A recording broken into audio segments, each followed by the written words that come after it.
podcast is part of the Sports Social Podcast Network. What's good, boys and girls? Two-Footed Podcast Extra on Tuesday, September the 10th. How are we all? Right, let's get into the news of the day.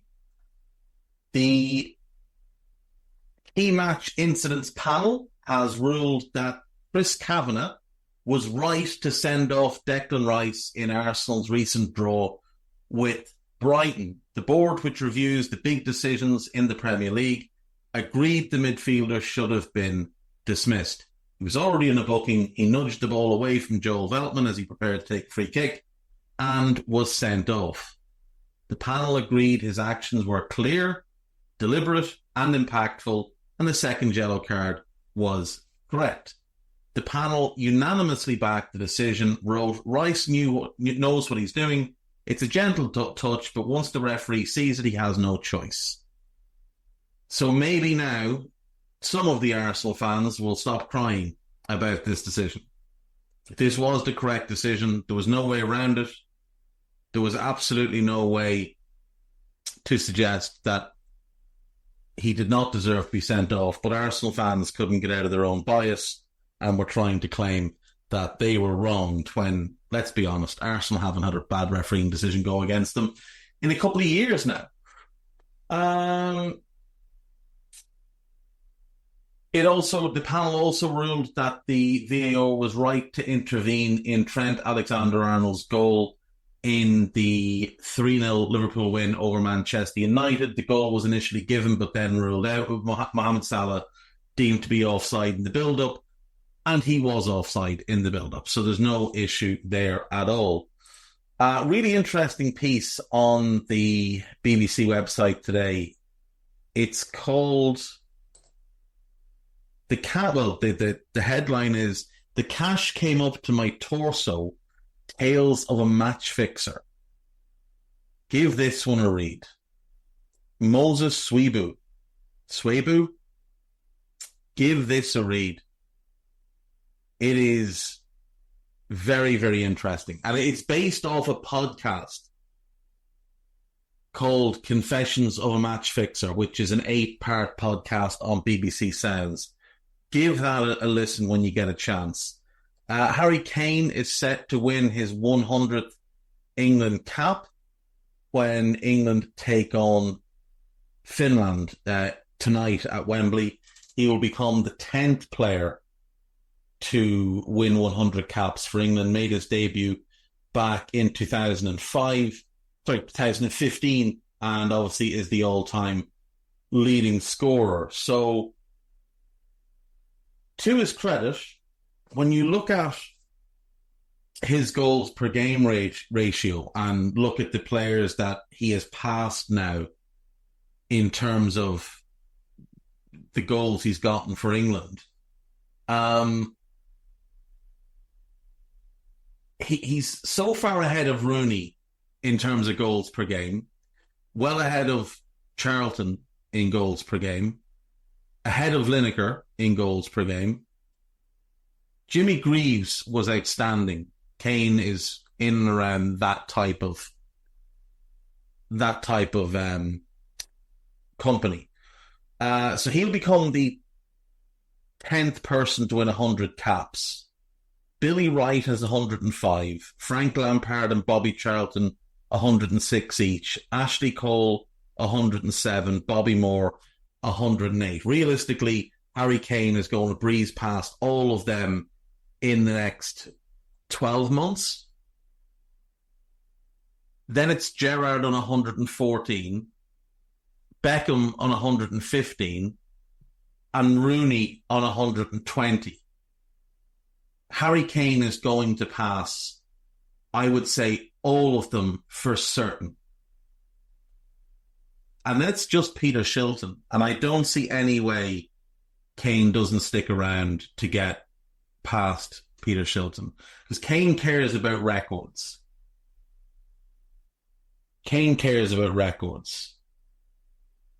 And I would bet that he has it in his mind that he's going to beat Peter Shilton's record. And if we take a look at how many games, obviously he's playing over 10 games a year on average for England. He will pass that record in, 2.5 years or so?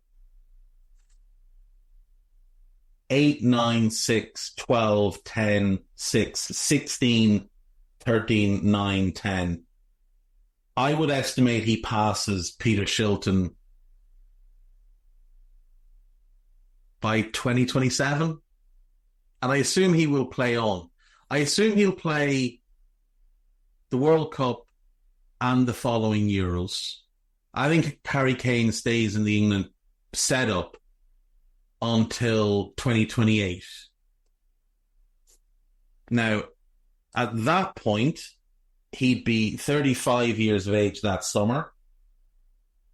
But if he's playing in Germany and banging in goals and able to manage himself, I don't see any reason why he wouldn't stick about and break that record of Peter Shilton's. What else do we have here? Oh, I saw this. George Burley, Ipswich legend, former manager, is undergoing cancer treatment. Ipswich have announced that today. He managed Scotland from January 2008 until November 2009. Played for Ipswich between 1973 and 1985, was part of the incredible team they had under Sir Bobby Charlton. Won the FA Cup and the UEFA Cup with them. Also played for Ayr, Motherwell, Colchester before Ipswich, and then Derby, Hearts, Southampton after Ipswich. As a manager... No, hang on, I've got that wrong. Hang on. Played for Ipswich... I read his managerial record. Played for Ipswich, Sunderland, Gillingham, Motherwell, Ayr, Falkirk, Motherwell again, Colchester, and then finished off with Ipswich. He'd been player manager at Ayr and Colchester, went to Ipswich as a player manager, didn't actually play, but stayed as manager for 8 years. Then he managed Derby, Hearts, Southampton, Scotland, Crystal Palace, and Apollon Limassol. And he's one of those where I've always wondered why he stopped managing. Like his last managerial job ended when he was 56, which is still young in managerial terms. So I've never fully understood why he stood down and decided to stay out of the game. He didn't have great success in any of his post-Ipswich jobs. He did very well at Ipswich, I thought anyway. Didn't go great at Derby. He was okay, but didn't go great. Was only at Hearts for 12 games. Not really sure quite why he left. I assume it was something to do with the ownership, which if I'm not mistaken, was the Romanoff came in, and Romanoff was the majority shareholder, and he bought out the rest of the club, and I think that was what ended it between him and Burley. Went to Southampton. It wasn't good. There was a tough relationship with him, and Clive Woodward was there as an advisor, and the ownership was a bit odd. He only managed Scotland for 14 games. They lost 8 of them, so obviously didn't go great. Didn't go great at Crystal Palace, obviously, and then he only managed 2 games in Limassol. He was sacked after 2 games because he fell out with the sporting director. And maybe that's just what it was. Maybe he just couldn't get on with certain people in power, and that's why he ultimately decided to walk away. He is the uncle of Craig Burley, who many people will know for really bad punditry. Martin Odegaard was injured in Norway's game yesterday against Austria. Erling Haaland scored the winner. Nice to see Haaland scoring against at least a half-decent team for his country. Niall Ranger, former Newcastle striker, one of the more talented but wasteful cases we've had in years, has signed for Kettering Town. He was last at Boreham Wood, left them in January 2023, and we haven't seen or heard of him since. Immensely talented, but has always gotten himself in trouble for one reason or another. Aston Villa have come out and defended their Champions League ticket prices after backlash from supporters and insist they must make tough decisions to stay competitive. The club were labelled out of touch after it was revealed they were charging up to £97 for a ticket for a Champions League game. It's a scandal. An absolute scandal how much they're charging. And the Supporters Trust were right to come out and hammer them. Right, I will take a break. When I come back, we'll just do the gossip, and that will be us for today. See you in a sec. Right, welcome back. So, Manchester United are monitoring Eberechi Eze and might make a move for him next summer. I don't understand why they would do that. He's a really good player. His two best positions are number 10 and left wing. He's not a left winger in an Erik ten Hag team because he doesn't have the pace required, which means he's a number 10 where Bruno Fernandes plays, where you're already signed Mason Mount, who's got a similar problem to Eze. His two best positions are 10 and off the left. You've got Rashford and Garnacho on the left. You do not need Eberechi Eze. That's not what you need at all. Liverpool might also move for Eze if Mohamed Salah does not sign a new contract. This makes no sense. He plays as a 10 or on the left, and Salah plays on the right. So that's just nonsense. Aston Villa turned down 40 offers for John Duran during the summer transfer window. 40.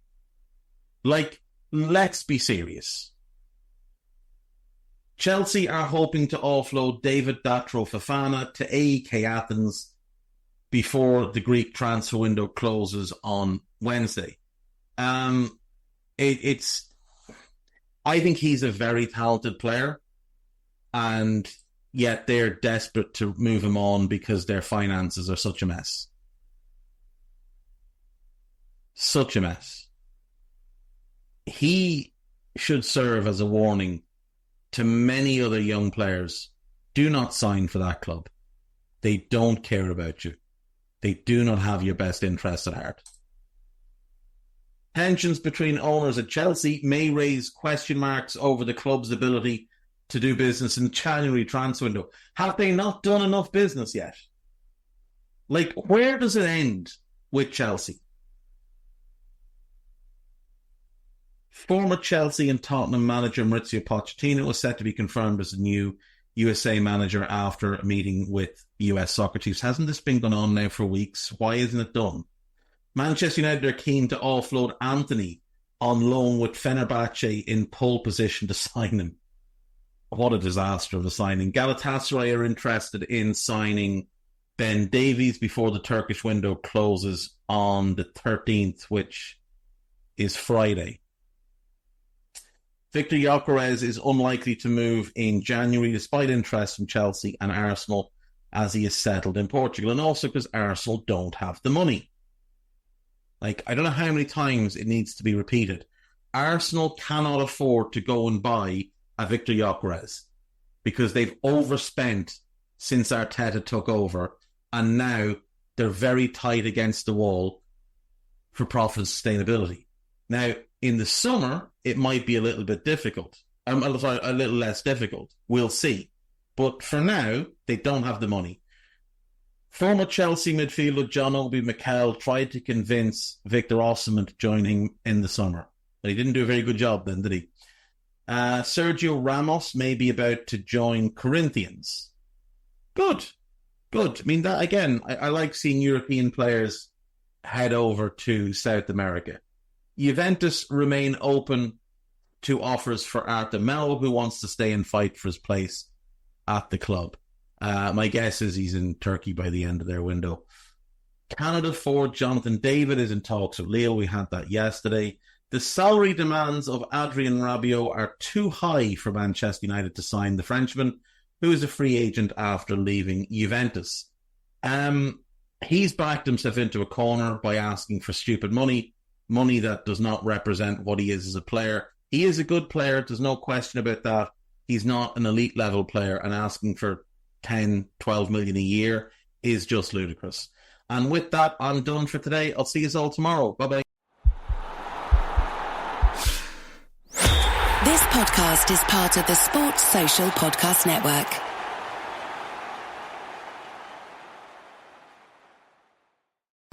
A great workout deserves a great reward. Treat yourself right with new coconut smoothie bowls made with fresh fruit, purely Elizabeth granola, and now creamy coconut. You earned it. Grab a treat you can feel good about. Only at Smoothie King.